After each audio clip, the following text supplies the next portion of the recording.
Assalamualaikum warahmatullahi wabarakatuh. Selamat pagi mahasiswa-mahasiswaku sekalian. Pada kesempatan kali ini saya akan mencoba menerangkan tentang hambatan komunikasi terapeutik.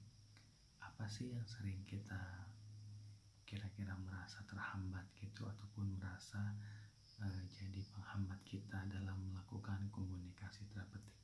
Tentunya ada ya penghambatnya, karena ada beberapa yang membuat kita itu seperti susah untuk melakukan komunikasi terapeutik ketika hambatan ini muncul. Sebelumnya saya telah menerangkan teknik-teknik komunikasi terapeutik. Pada saat ini saya akan mencoba menerangkan hambatan pada komunikasi terapeutik ya. Oke, sebelum ke hambatan mungkin teman-teman pelajari kembali ya apa yang telah kita pelajari pada saat pertemuan sebelumnya, karena ini tentunya akan berefek ya pada perkuliahan hari ini. Nah, dalam komunikasi terapeutik itu tentu ada hambatan, karena komunikasi yang biasanya pun pasti ada hambatan ya, apalagi ini komunikasi terapeutik. Nah, sebelumnya mungkin hambatan-hambatan pada komunikasi umum itu seperti misalkan suara kebisingan, intonasi, kemudian audiens ya. Nah, itu mungkin beberapa pada hambatan komunikasi. Nah, ketika berbicara terapeutik, apa saja hambatan-hambatan yang ada pada komunikasi terapeutik? Nah, biasanya hambatan ini muncul sering kok kita sering bertemu pada saat di lapangan. Cuma kita belum tahu itu apa maksudnya gitu ya. Nah, hambatan yang pertama itu ada resisten, kemudian transparan, kemudian kontra transparan, kemudian pelanggaran batas, kemudian pemberian hadiah. Nah, itulah yang menjadi hambatan pada komunikasi terapeutik. Saya akan bahas satu persatu hambatan tersebut. Yang pertama, resisten. Apa resisten itu? Mungkin teman-teman sudah tidak asing lagi dengan namanya resisten pada obat. Nah, demikian juga resisten di sini. Itu hampir sama artinya, yaitu artinya kebal. Udah tidak mempan lagi mungkin istilahnya ya. Nah, kalau dalam resisten dalam hambatan komunikasi terapeutik ini artinya bebal kalau bahasa gaul kita sehari-hari ini ya. Nah, kalau dalam pengertiannya, resisten itu merupakan upaya pasien tidak menyadari aspek dari penyebabnya ataupun kegelisahan yang dialaminya. Ini juga merupakan penghindaran secara verbal pada pasien. Klien resisten ini biasanya menunjukkan ambivalensi antara menghargai tetapi juga menghindari ya. Nah, ini dia tuh kayak enggan gitu berbicara dengan kita itu. Nah, ini hambatannya. Nah, kalau teman-teman sudah nanti mempelajari tentang fase-fase komunikasi terapeutik, nah resisten ini biasanya muncul pada fase kerja. Dimana kenapa di fase kerja? Biasanya pada fase ini ya banyak berisi penyelesaian masalah. Artinya, nah disinilah kadang-kadang pasien itu enggan gitu, ataupun bebal tadi dan nggak mau gitu ya untuk berbicara dengan kitanya gitu. Nah, itulah bentuk hambatan komunikasi terapeutik yang pertama. Nah, selanjutnya apa sih hambatan yang selanjutnya?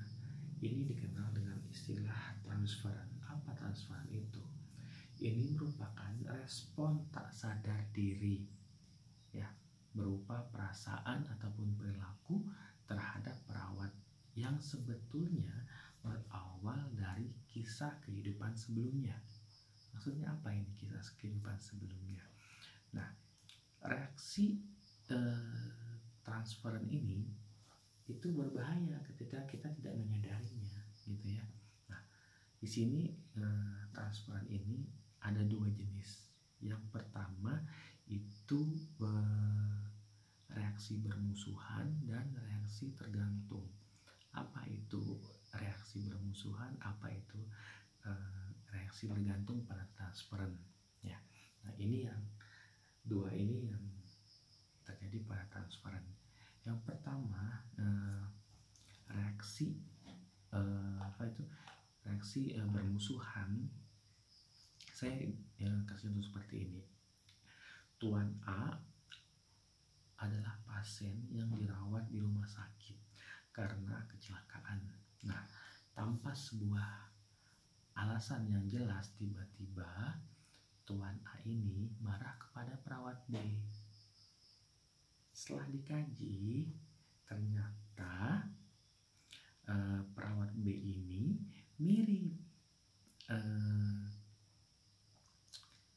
mirip mantannya dulu, ya, yang telah menyakiti hatinya. Nah, hal inilah yang membuat pasien mengalami perasaan dan sikap pada dasarnya berkait dengan tokoh kehidupan yang lalu. Artinya dalam contoh ini seolah-olah pasien itu melihat perawat itu adalah kekasihnya ataupun mantannya dulu. Bukan seolah-olah ya, mohon maaf, seperti gitu. Jadi dia nggak mau, misalkan si A itu mirip siapa gitu ya. Nah, oh dia mirip mantan saya. Nah, ini kadang-kadang yang menghambatnya. Nah, kemudian ada juga reaksi transferan bergantung. Apakah ini? Yaitu saya kasih contoh ya. Reaksi bergantung ini, seorang pasien dirawat oleh perawat yang cantik banget. Nah, karena perawat itu mempunyai kemiripan dengan ibunya, jadi pasien ini pengen dirawat oleh perawat itu terus gitu. Jadi seolah-olah seperti ini, seperti kita ketika melihat perawat itu cantik gitu ya. Nah, saya tuh pengen dirawat oleh perawat itu terus, nggak mau oleh orang lain. Nah, itulah dua ya hambatan pada komunikasi terapeutik. Nah, kita masuk pada hambatan yang ketiga. Tadi kita sudah berbicara tentang pertama yaitu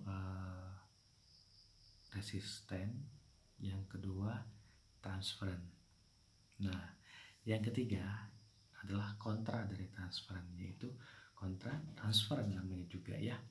Nah, kontra transferan ini merujuk pada respon emosional yang spesifik oleh terapis terhadap pasien.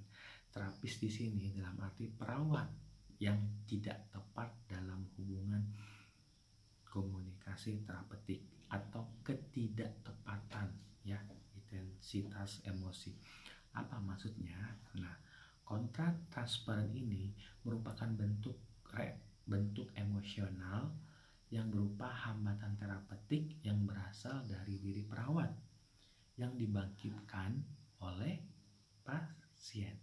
Nah, bentuk-bentuk kontra transferan ini adalah yang pertama biasanya ketidakmampuan berempati terhadap pasien dalam masalah tertentu, menekan perasaan selama atau sesudah sesi, kemudian kecerobohan, kemudian perasaan marah atau tidak sabar, dorongan terhadap ketergantungan pada sikap pasien gitu ya.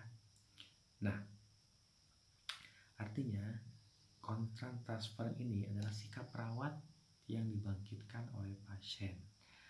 contohnya ataupun perilaku yang muncul pada pasien seperti misalkan love and caring yang berlebihan. Kemudian apalagi tuh? Nah, kadang-kadang mendukung pernyataan pasien, kemudian berdebat dengan pasien, memaksa klien sebelum klien siap. Nah, itu merupakan ataupun melamunkan pasien.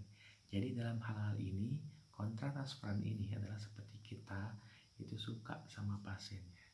Kalau tadi kan, kalau transferan itu adalah sikap yang dikemukakan oleh pasien ya. Nah, kalau kontra transferan ini adalah sikap dari perawatnya. Misalkan perawat suka pada pasiennya, akhirnya terlalu lebay, terlalu diperhatiin, kemudian terlalu melamunkan pasien, kemudian itu aja. Nah, ini nih nanti menghambat pada komunikasi. Ketika pada saat komunikasi berlangsung, nantinya kita melihat pasien, wow gitu kan. Jadi artinya nanti materi apapun yang kita sampaikan itu akhirnya melamunkan pasien, bengong. Akhirnya perawat kebanyakan menggunakan teknik silent, diem aja, diem dalam melamunkan. Nah, inilah ya pengertian kontra transferan. Nah, selanjutnya pelanggaran batas. Hambatan selanjutnya adalah pelanggaran batas. Nah, pelanggaran batas ini artinya perawat itu perlu membatasi hubungan dengan pasien.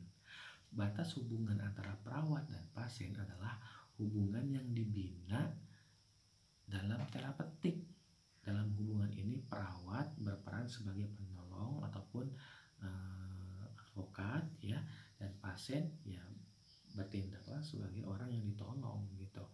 Pelanggaran batas ini bisa terjadi jika perawat melampaui batas hubungan terapeutik dan membina hubungan di luar itu, seperti hubungan sosial, hubungan ataupun personal dengan pasiennya.